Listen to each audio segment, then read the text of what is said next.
This program aims to find solutions to your medical queries. It seeks answers to common health problems that have been hounding you. We will help you out in finding answers to your medical concerns. Good evening, everyone. I'm Angel Jacob, and this is MedTalk, your weekly on-air health consultation here on the Solar News Channel.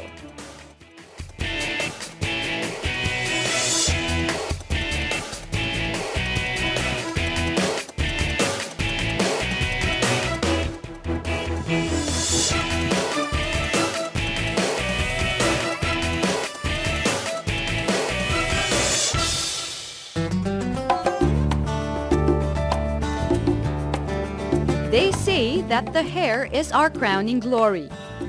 It helps us to fight or a primary defense against, infection. Bacteria may enter, through your nose or through your ears or even through your scalp. The hair can act as a first defense. But the hair is also prone to some dangers. Now it's summer, sobrang init, and actually the scalp is the one really exposed to the harmful rays of the sun kasi it's the topmost part of our body. So we'd probably have increased amounts of skin tumors or skin transformations in the scalp. Your hair may be too oily and greasy, flat, stringy, or brittle. You may also be suffering from an itchy scalp because of dandruff. You may even find yourself losing some hair as you grow older. While there are many risk factors involved, such as prolonged exposure to the sun and heat, most of our daily habits actually damage our hair. Other than that, if you subject your hair to chemical treatments, actually moderation probably is the word. So if it's in moderation, then it's probably okay. But if it's excessive, of course it can cause breakage, hair breakage or dryness, or worse, even irritation of the scalp. What are the common hair problems? What can you do to take better care of your hair? All these and more tonight on MedTalk. And joining us tonight is Dr. Peralta-Arambulo, a dermatologist and hair transplant specialist from the Asian Hair Restoration Center and the Medical City, and fellow of the Philippine Dermatological Society. Also joining us tonight is Dr. Teresita Ferraris, a dermatologist and cosmetic surgeon from the Makati Derm Surgery Center and Guapaha Medical Spa in General Santos City, and also a fellow of the Philippine Dermatological Society.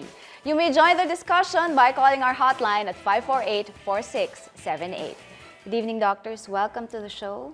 Good evening, Angel. Thank you Evening, for pretty inviting ladies. us. We're talking about hair tonight, hair care.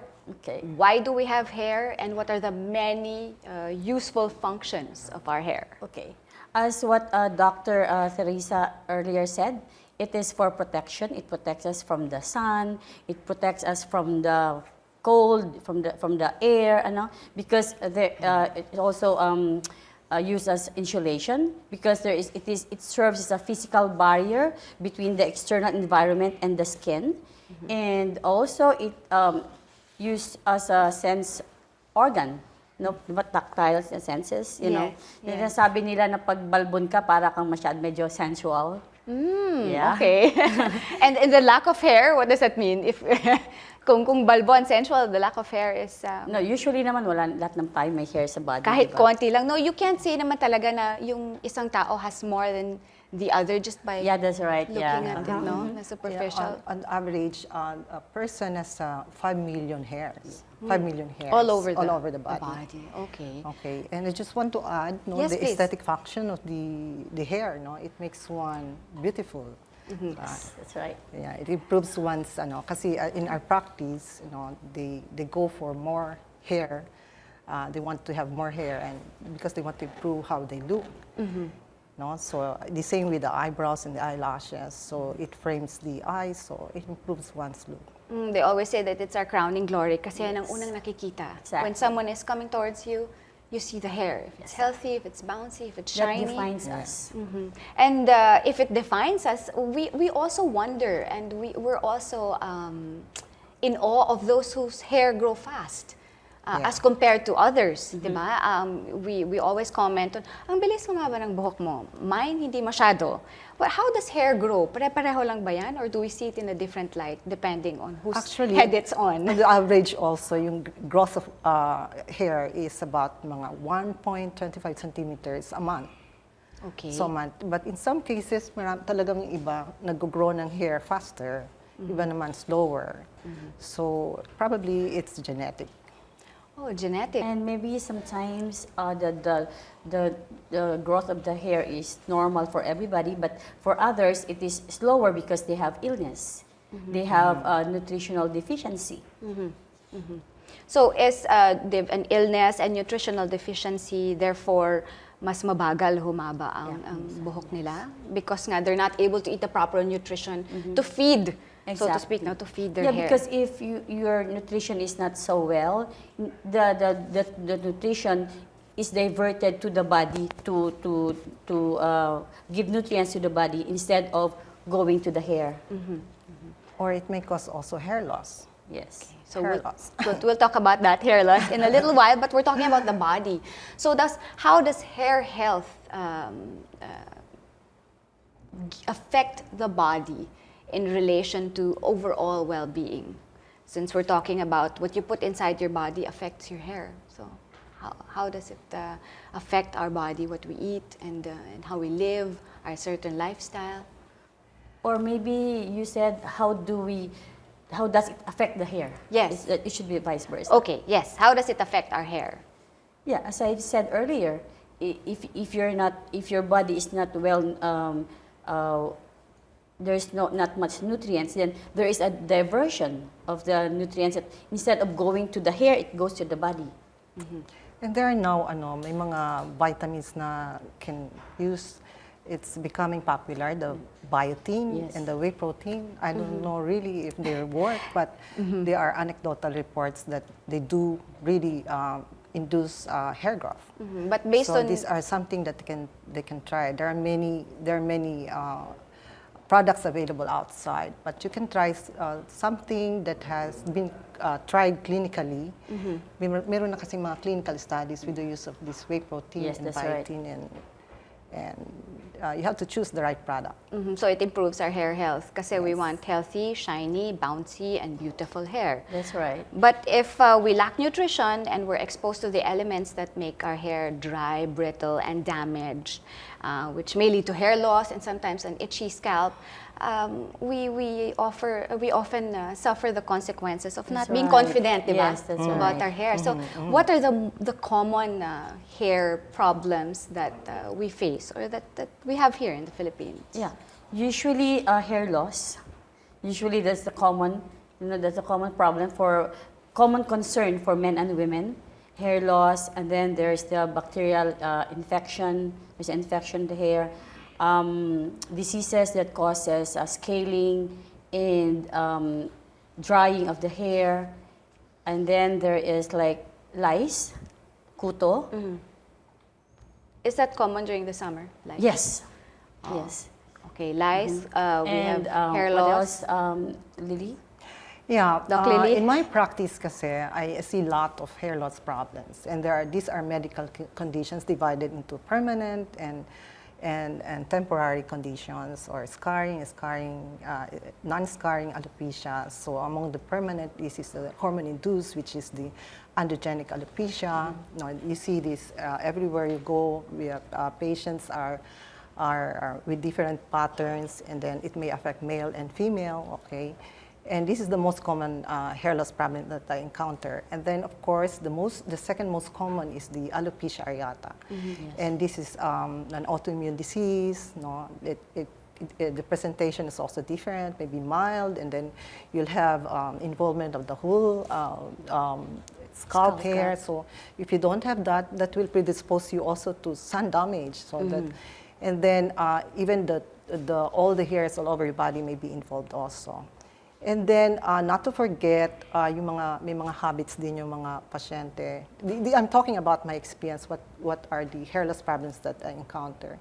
And then, of course, there's telogen effluvium, and these are What caused. is this? Telogen effluvium is a hair loss problem. The manifestation ito yung diffuse, instead of may pattern, diffuse siya. Kalat yung thinning problem niya. Okay. So this is caused by a lot of factors, no. Yung diet is one, no. Lack of protein, ito yung mga nagka-crash diet without protein in the diet, and there are also medical conditions like anemia, thyroid problem, and even stress can induce this hair loss problem, and a lot of things when a patient gets sick after surgery, after pregnancy, yung mga ganon. And it's important na self-limiting naman to, kaya lang, patient has to consult us dermatologists so that we can advise them what to do.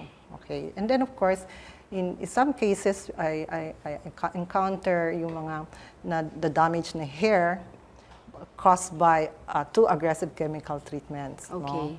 So, nagkakaroon ng hair breakage, and then, of course, allergic reaction to hair dyes. No?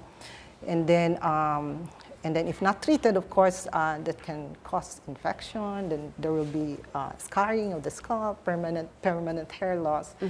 And then meron din mga conditions na yung bang pulling ng hair, yung mga di ba? Sobrang tight yung Ponytail. ponytail. Or pag traction nag-braid. alopecia naman. Oo, traction alopecia. Ito yung mga very common dun sa mga ano ba yun? Nagpo-ponytail. Okay, so you're mentioning now the habits that people have that can lead to hair damage. You mentioned ponytail, and you mentioned hair drying. blow drying. Yes, Doc, please tell us too more much of about what can damage our hair, what are our habits that can damage our hair. But because usually when we blow dry our hair, the heat, causes a fragility of the hair. And so also I have read recently that Dr. Zodrelos, dermatologist from the U.S., and she said that it should be that we should blow dry our hair when it's not when it's wet, when it's already almost dry, and also not to use the heat so much, just low, and then you make it at least 12 inches away from your hair. Okay. So anything excessive talaga. Not so near. Oo, kasi talaga you're going to damage it. Kung, Exactly. Parang your thinking is, if the nearer the gadget or the blow dryer to your head, the faster your hair is going to, matutuyo siya faster, pero matadamage din siya in the because process. the hair that is wet is at the time when the tendency for the hair to be really very the high tendency to be damaged. So it becomes very So anything brittle, no? excessive talaga, chemicals or heat, even yung too much handling the hair, That's right. Too much pressure yung mga sa towel, di ba? Yes. Damaging to the hair. Okay, doctors, we have a caller on the line, Jennifer Damasco. Hi, Jennifer. Good evening. Magandang gabi po sa inyo, ma'am. Gandang gabi. Yung tanong mo para sa mga doktor natin. Yes, ma'am. Ask ko lang po, kasi yung buhok ko po sobrang naglalagas po, lalo na po pagbasa siya. Since na uminom po ako ng gamot sa thyroid ko po. So, ang tanong ko po, paano ko po ba pipigilan yung pag-hair fall ko? Salamat, Jennifer. Yes Doc. po. My first advice is count the number of hairs na fall off, no? Kasi merong allowed tayo, it's normal na mga 100 strands of hair ay mag-fall out, no? So kung within that range, it's still normal na wag kang mabahala. And then of course, kung may thyroid problem ka, it's part of talagang affected yung hair talaga with thyroid problem.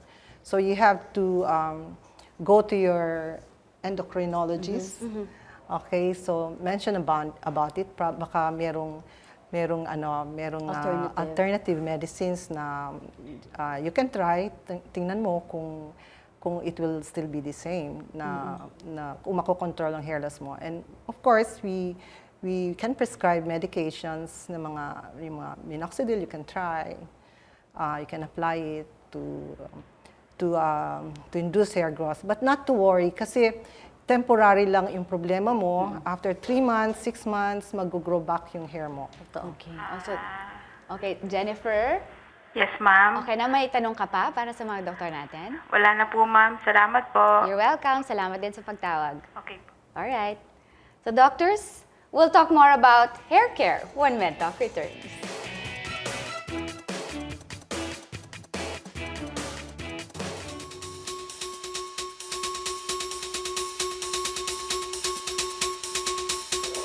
Did you know that the only parts of your body that do not have hair follicles are your palms and the soles of your feet?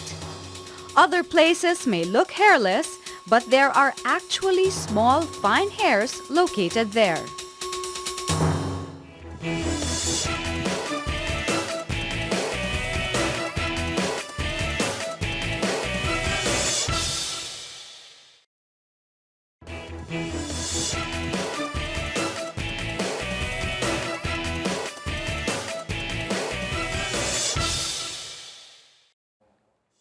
We're back here on MedTalk, still talking about hair care.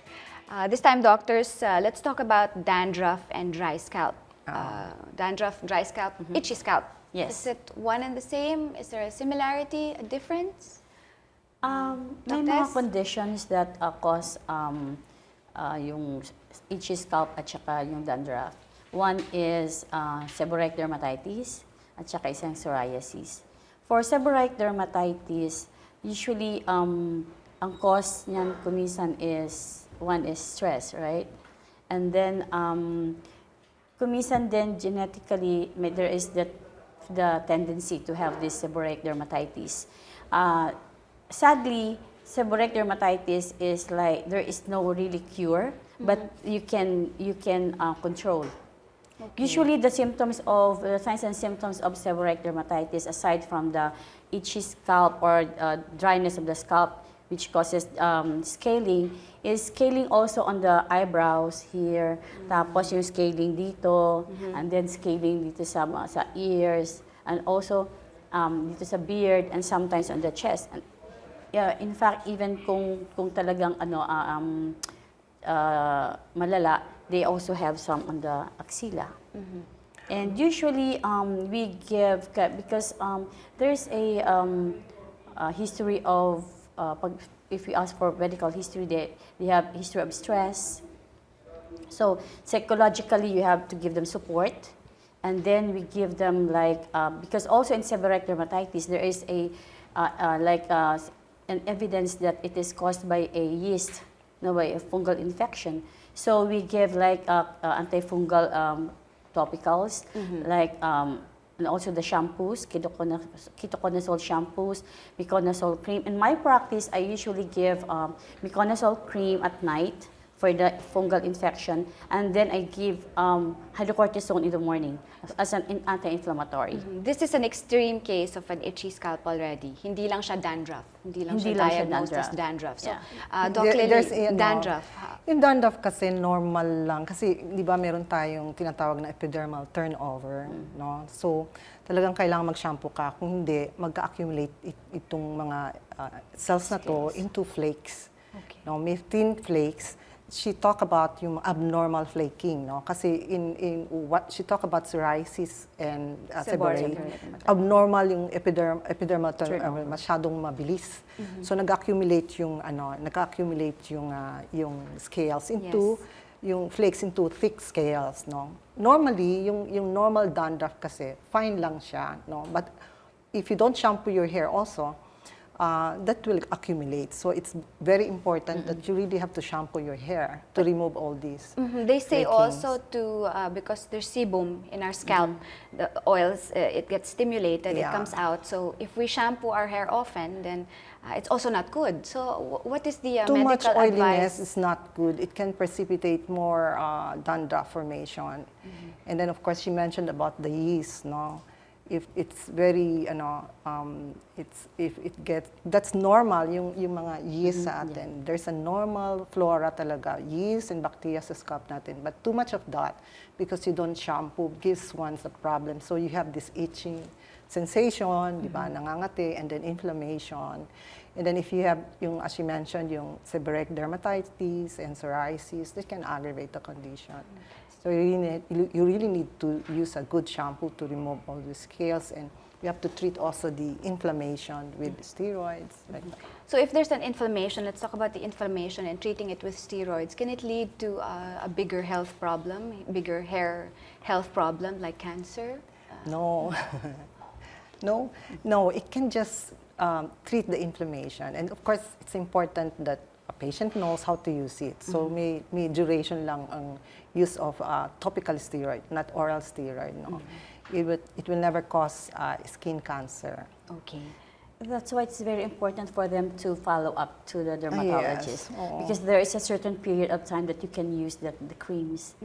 Our hair, our scalp gets immune to that. Is that true? That if we use a certain medicine or medication for a long period of time, that is called tachyphylaxis. No, so there will come a time that it's not that effective anymore. So you really just have to shift to another kind of steroid. But there's no choice. Talagang yun lang ang treatment sa conditions ng seborrheic seborrheic dermatitis and psoriasis. But dandruff, does everybody have dandruff in their life? Sometimes, in your lifetime, Yes. meron talaga Meron kuminsan. talaga. Okay.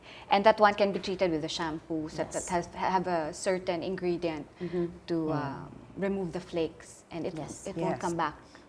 It And won't if come back there's again. much flake, you can apply like mineral oil or olive oil. You make it warm, and then you apply it, or you rub it on your scalp. Leave it for at least 30 minutes before shampooing. That's a home to remedy loosen tip the already. scales, No? to loosen the scales. All right. So aside from dandruff and seborrheic dermatitis, another hair concern is gray hair. Others may have it more than the next person. Others may have it in their 20s. Others get it in their 50s. Why do we have gray hair? Why does it come out? It's more genetic, and at the same time, it comes with age. Yes. Yeah. But some teenagers have it already. Because That's it's genetic. It's Genetic. genetic. Yeah. Okay. It's because as we advance in age, we're losing this melanin. Yeah. The So production it's of in melanin. the production of melanin is gone, so the hair grows as white or gray. In young patients naman, it's talagang genetic. So it's normal for everyone to get gray hair, because sometimes men and women are in a panic. One day they look in the mirror and they see that their hair is all dark, and the next minute there's something there. That's right. Smoking also adds to graying of the hair. Okay. Why does it add to graying of the hair? Why smoking? Maybe the nutrients, no? Or something. I really No, don't know. I'm not really sure. In But my it's said. practice naman, yung smoking is bad for the growing Of the- hair follicles. Kasi it depletes the oxygen, di ba? Yes. So that's the So those who get gray hair at a young age, does it continue on until they're older, or does it stop at a certain Yes. point because they got it at a young Continues. age? It continues. Okay, so you have to look at your to grandparents, dye your your hair, parents, yeah. and see For at what us, age they got it. My mom at the age of 80, she has this old gray hair, but it looks good on her. Yeah, I was about to say it. I'm sure it looks beautiful. Yes. Others look good with gray Exactly. hair. But thank God for the dyes that you can put Yeah. on And your also for the trend. the trend. Right now, yeah. Okay. So the trend now, when you have this white hair, you just yeah. make it short, you Tawag make doon? this hairstyle so trendy, and then you're in. So you shouldn't be worried about the gray hair, about That's covering it though, if it's a highlight. trend. Parang highlight na rin, di ba? But for those who'd like to cover it, any other alternative? Because you mentioned earlier that sometimes others are allergic to the chemicals, to the dye that they put on their hair. So is there an alternative solution or treatment so that they don't get these allergies from the chemicals in covering their gray hair? You can use vegetable dye. It's available commercially as henna. Okay. Yeah. And then you have to look at the ingredients, no? Yung may mga talagang allergens. And the periphenyline diamine, Yes. PPD, and usually, dun allergic yung pasyente, no? So, and you can test also if you want to hair dye. Where is it tested again? The back of the elbows before, because there are some patients, the hair salon would say it's a vegetable dye, it's a, kasi usually metallic dyes, yung mga permanent dyes, no? It contains the mga allergens, usually allergic to ang patients. And then what you can do is recommend the vegetable dye. And if you're allergic to dye, syempre, natatakot kang i-try all these dyes. So Yes. to play safe, you can do the patch test, open patch test, that's how we call it. So yung ilalagay mo dito back of the elbows or back of the ears. Back of the ear. And then leave it there for mga 2 days. And kung walang reaction, kung walang rashes, that means it's safe to use that product. But if you develop rashes when you use that certain dye, then you can do away with that and use the definitely. alternative vegetable dye. That's Yes. right. What do your patients have in your medical practice, the complaints of patients when they have other hair care concerns? Why do they have all these concerns and they still come to you and they don't treat it, talagang sila na mismo yung magti-treat, diba? Sometimes patients do it yourself at home and then mas lalong lumalala yung hair problem, like maybe oily hair, limp hair, dry, damage. So what advice can you give them?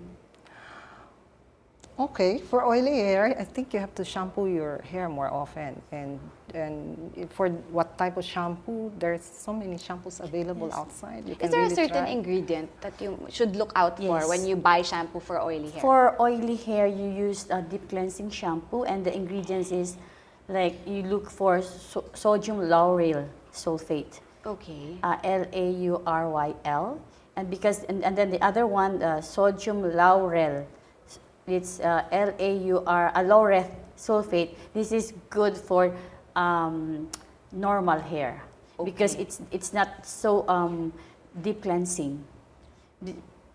And the damaged hair, you yung low pH shampoo also. Yes, I don't that's know right. if it's available. No? Low pH more of acidic side. No? So I don't know kung it's still available. I've been looking for that because I read about it and I go around. It was a long time ago. I've seen a low pH shampoo, but now I don't see it. Okay, so low pH shampoo for dry hair. Damaged hair, yung mga Damaged chemical damaged hair. We're talking about damaged hair. We're talking about how to restore our hair back to life. When we come back, we'll talk about do-it-yourself hair care tips and hair care remedies at home. All that and more when MedTalk returns.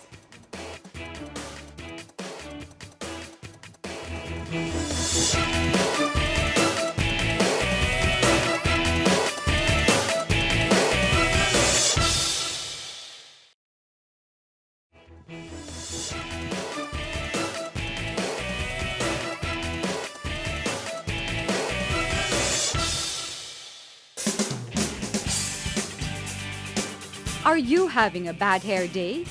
Is your hair behaving like crazy? Here are some quick hair care tips that you can try out. When going out, always wear a cap or a hat to protect your hair against the harsh rays of the sun. There are also many other proven techniques that use home-based products. For instance, raw egg is effective in moisturizing and treating oily hair. Olive oil and lemon juice, meanwhile, can help treat flaky and dry skin. The combination of honey, eggs, and mayonnaise is also a good solution to dry and frizzy hair.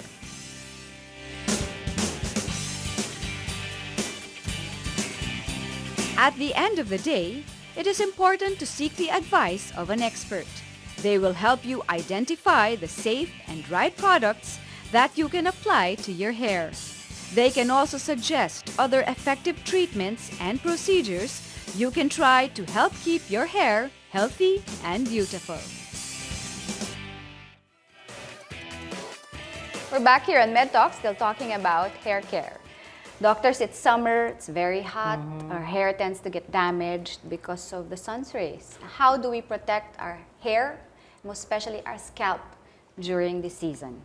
For me, I use the wide brim hat, and there's an available hat that has sun protective factor. I get it from the States. Okay. Yeah, it's from sundayafternoons.com. So Yeah, it has lots of different kinds of trendy hats. So you can try that. And then, of course, Lily said there's an available hairspray for Sunblock. sunblock. oh, okay. So there's sunblock that I you don't know can if apply it's on your body and available on your here hair. in the separate Philippines, pa? but Okay. there's such a sunblock na hairspray siya. Okay. About those that are available here in the country, a wide brim hat, we're a tropical country, we should always wear a hat. Of course, yes. Or a bandana just to protect our hair and our scalp. And usually I tell my patients to wear an umbrella that is colored black because the black color absorbs the ultraviolet rays. Oh, okay. So those pretty colors and the pretty patterns, wag na muna, just the black one Yeah. is advisable. Oh, I didn't know that. Okay. What other hair care tips can you give all our viewers out there? Okay, For- since during the season in this protecting our summer, scalp and hair. the hair usually mas nagiging oily, tendency is to shampoo every day, to shampoo more often. They have to be aware na too much shampooing is not good for the hair. And also yung too much handling, di ba? Yung Yeah, masyadong dinadry na ganon. Right. Technically, nadi-destroy kasi yung covering of the hair, yung cuticle, so nagiging dull, di ba?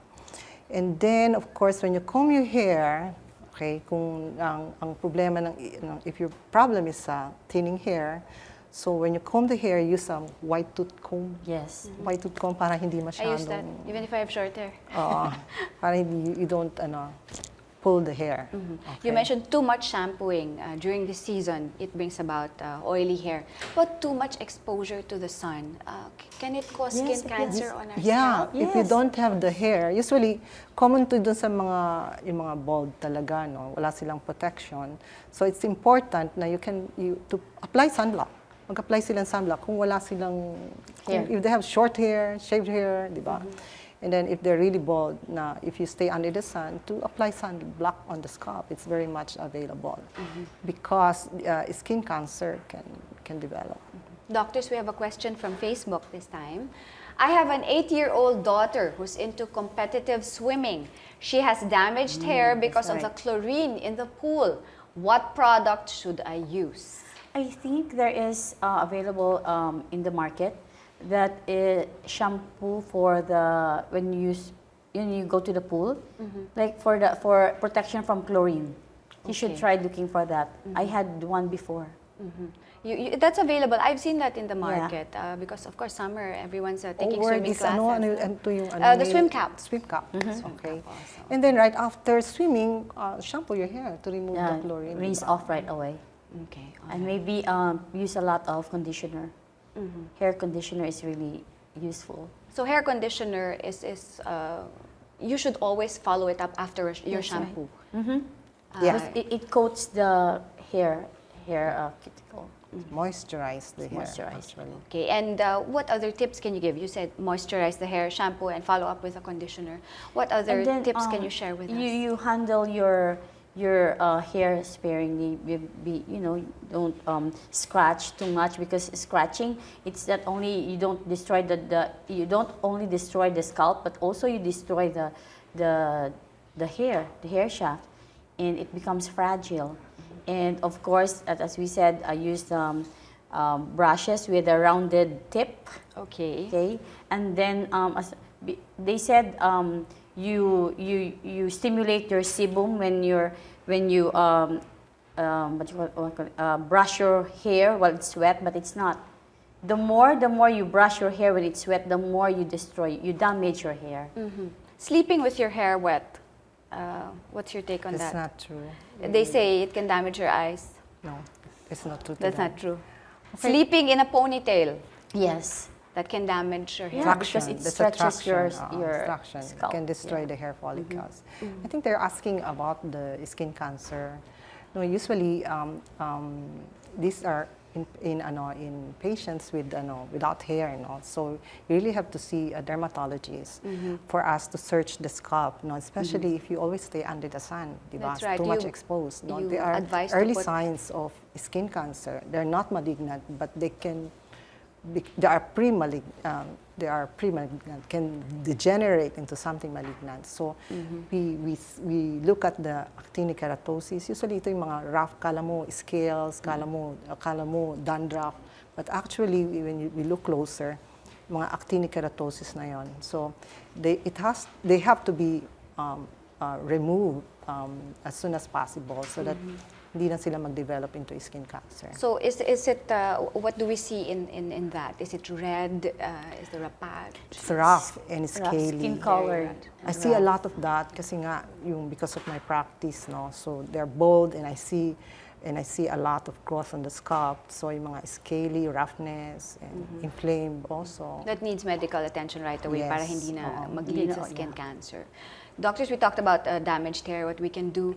Lice is common during the summer. How do we treat it? What do we use for it to go away and never come back? Yeah, first you use yung comb na tightly, ang tawag yan, suyod. Suyod ba yan? Suyod. You use the suyod for the live lice. Okay. And then for the nits, yung lisa, you really have to remove it. And then you can use some lotions like the permethrin. You apply it on the scalp, on the hair, and then leave it for For a few hours A only. few hours lang, No, no? 2 minutes. If it's a shampoo. Minutes lang yun, ano? Minutes lang It's a yung shampoo. It's a It's shampoo, a shampoo. that they leave. And then you leave it, and then you rinse it. And then you have to repeat it after 7 to 10 days. Kasi yung lice, mamamatay yon, but then yung nits, yung mag-start pa lang, they live 7 to 10 days or up to 2 weeks yung mga lisa. Does this So- need medical attention right away, or can you Yeah, cure because this at it's home? contagious. It's contagious, eh. And then I just want to correct yung mga misconception. Yes, They please. think it's because it's summer, it's Yeah. caused by heat and sweat. Actually, What is it caused? They're parasites. So you get it from somebody. Common among kids, no? Kids. Young. Even old ones can get them. If you have used contaminated combs or towels, if you share towels with somebody who has lice, and then they think it's because it's mainit nga, but it's not. They are actually parasites. And then Tess mentioned about the use of permethrin. That's very effective. This is a shampoo. Medicated shampoo. Yummy. You mentioned kids, no? Let's talk about the kids as well, because summer we also have to take care, as parents, no? We take care of their hair. How can we take care of the hair of our kids during summer? What are some tips that you can share with our viewers? Same ba with adults, or they need extra care when it comes to their hair? They're young, like young skin. They're not that prone to damage yet. And maybe sa shampoo, you use the baby shampoo, not as harsh as, the shampoo of the adults. Kasi they play outside, and your scalp will smell, and that's it's why oily. and then you let them use sombrero too. Importante yun. They're not exempted. They're not exempted. Kasi yung effect kasi ng sun, cumulative kasi yun eh. So, yung early exposure, tapos exposures to go, ang effect nun mas grabe. No? So, while they're young, protect na. Exactly. So, 1-year-old, dapat nagsa-sunscreen na sila kasi cumulative ang effect ng ng ultraviolet rays. We talk about damaged hair, oily hair, greasy hair, limp, lice. But what exactly, we haven't touched yata on what exactly healthy hair looks like. How does it look? Is it bouncy? Shiny, bouncy. Shiny. Yeah? Okay. I think they know it, diba? So on television, they see bouncing hair. Yes, no? yes. And that on television, they see bouncy hair, shiny, healthy, beautiful hair. But behind that, there's so many things to consider. Also, aside from that, like you mentioned, eating well. You mentioned the lifestyle that we should have. Okay, so maybe yung treatments, no, very common now, yung mga young ones, diba, teenagers, even teenagers, they go for hair dye na, diba, ano ba yan? Well, it's a trend. Before it was for old people lang. Di ba? Yes, Now even the young ones, they go for this treatment.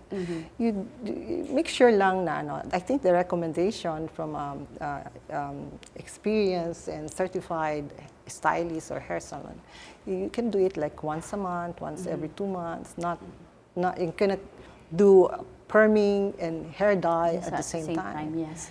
They're too much chemicals to destroy the hair. And there are a lot of products out there that can help maintain your hair's health.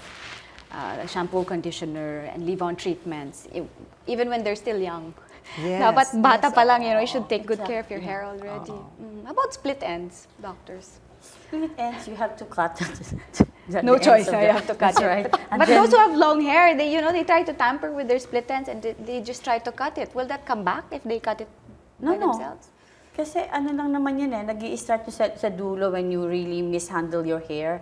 Like for example, yung too tight yung pag tie mo ng hair, and then Yes. when you use rubber bands, usually That damages kasi the hair. it damages the hair.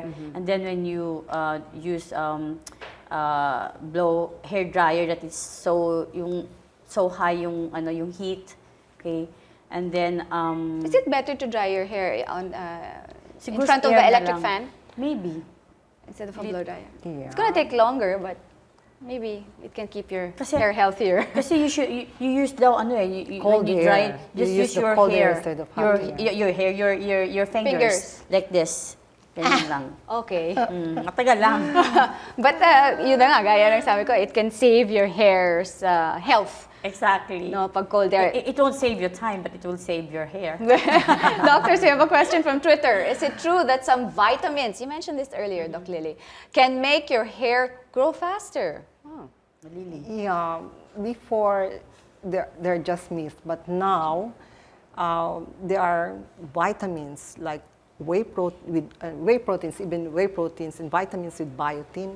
Yeah, there are clinical studies now going on and reported cases that they can indeed induce hair growth. Wow. So we recommend this, but there are many available brands, di ba? Yes. But you have to choose the ones that are supported by clinical studies. We're talking of hair growth. Hair transplant. Yeah. Is it common here in the country as Yes. hair plant specialists? That's, Is it common in the country? And when does one need a transplant? Yeah, it's getting very popular. No, in hair transplantation, kasi the technique is now very good. No, because the result is natural. You can hardly see, can hardly notice that this patient underwent this procedure. No. And there are two ways to do it. No? Strip FUT and then FUE. No? And becoming popular now is the follicular unit extraction, where hair is taken individually. So the difference is they like it because downtime is less and there's scarring is undetectable. Scarring detectable because I use only very small punch, 1 millimeter punch to take the hair individually. It's difficult to do, but the results are very is good. Very good.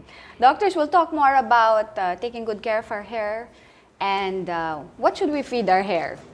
When we come back, MedTalk will talk about that.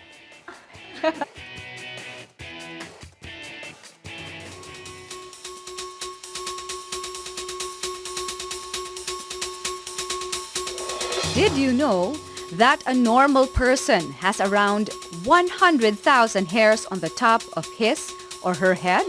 Unless you are balding, you would normally lose up to 125 hair strands that are eventually replaced by new ones.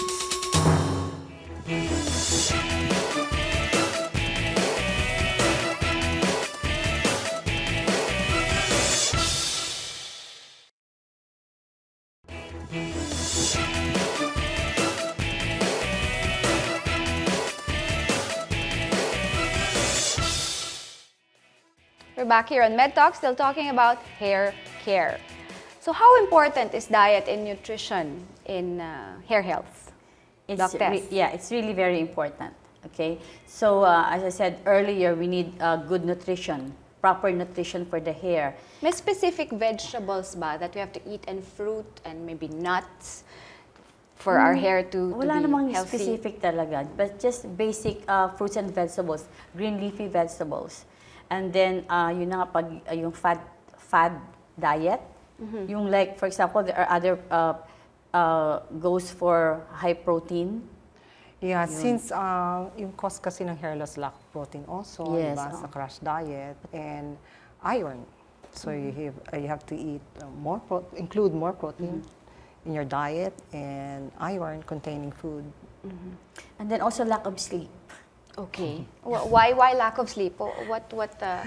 Why do we consider lack of sleep na makaka-contribute siya to hair loss, hair damage, and all these other hair concerns? Na-stress na rin yung... Yeah, that's one Oh, form yeah, of di ba? stress, one manifestation and stress ka. No, so that affects the hair. So you really get hair loss, no, if you're stressed. Yes. You It really is link conditioned, that, no? I mentioned that earlier, that's telogen effluvium. So, it's temporary kind of hair loss. Kasi yung hair, usually mga active hair, we call this anagen, and with a trigger factor, and number one is stress, no? Nagsishift yung anagen hair to resting phase, and that is telogen. So, it will look like you're losing hair kasi instead of 10% of your hair, which is 150,000, 50,000, yes. 10% of that, instead of losing 10% only of the 150,000, you're losing mga 300, and that's so alarming. You get scared. And the more na-stress ka, so ang patient kailangan, they consult talaga so that they know it's just a normal, it's just normal and temporary.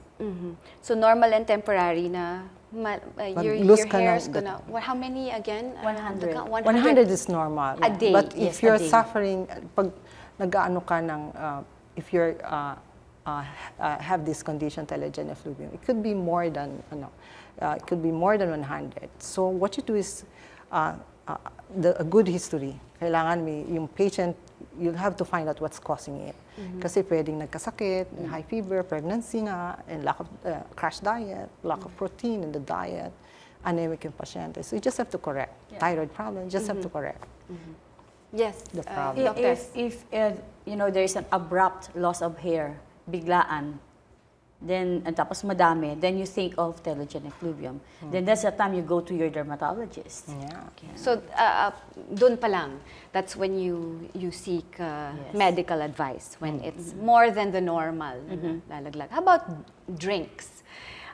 Is there a certain amount of fluid that we should drink to sustain the health of our hair? Or should we avoid certain drinks that can contribute to it being damaged? Water, how many? Is water a big Siguro factor? ano na lang din, yung normal na rin kasi if you drink a lot of water, it makes your body healthy. So kasama na rin siguro yung sa hair. It's like, Improves the your whole well-being, your whole so- being. Yes, you were about to say something, Doc Lily? No? Okay. Personally, how do you take care of your hair? Two of you, doctors. Me, because I have fine hair, no, I don't too. use so much of conditioner because it flattens the hair. Okay, so once in a while I use it when it looks dry, and then I just use normal shampoo, Johnson's baby shampoo, and then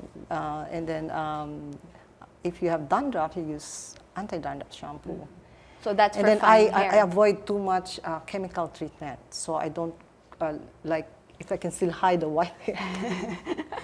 I have fine hair too, and I do You I do both dye have my fine hair. hair, Yeah, I yeah. do dye my hair. So I use the sulfate-free shampoo, and then Is there What such does a Yes, sulfate-free shampoo do to Kerastase. fine hair? Oh, Yeah. Kerastase. What does it do does to fine hair?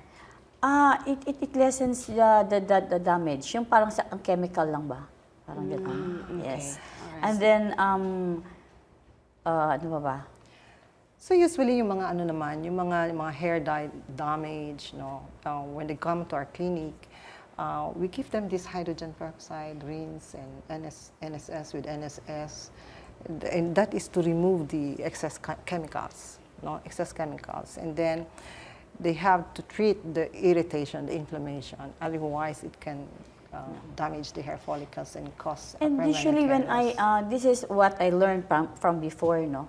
when patients come for hair loss, I usually give them like, I advise them to use yung Dove pink na sabon. And then they what do you call this? Put it in a warm water para matunaw. And then use it as shampoo kasi di ba shiny pa rin yung Dove na ano. It's very It maganda. It works. Kasi less what do you call this?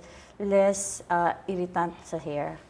And as the owner How of about you, Angel? me, I have wavy hair. I have wavy hair. So I massage my scalp to stimulate the sebum. The hair, Yes, I use Dove, yes, like has You do? mentioned. Yes, and I use a wide tooth comb. I mean, you know, all the basics that you've mentioned, I also do because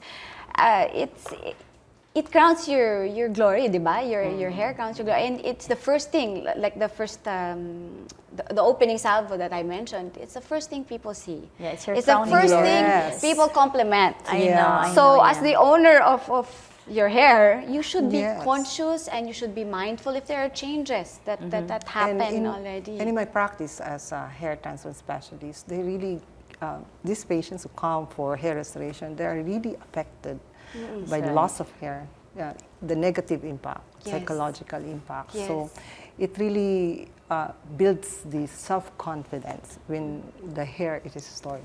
The And you know crowning what? glory While is they're restored. treating their hair, I have this like something that you put on your hair, like yung parang Hair mga fibers and fibers, topic. Wow. Yeah. They're actually, if There's a we lot to have do, hair huh? loss Yeah. Ala, I concern, didn't realize. Okay. they really have to come because we know the updates, what to recommend, what products available that they can help them.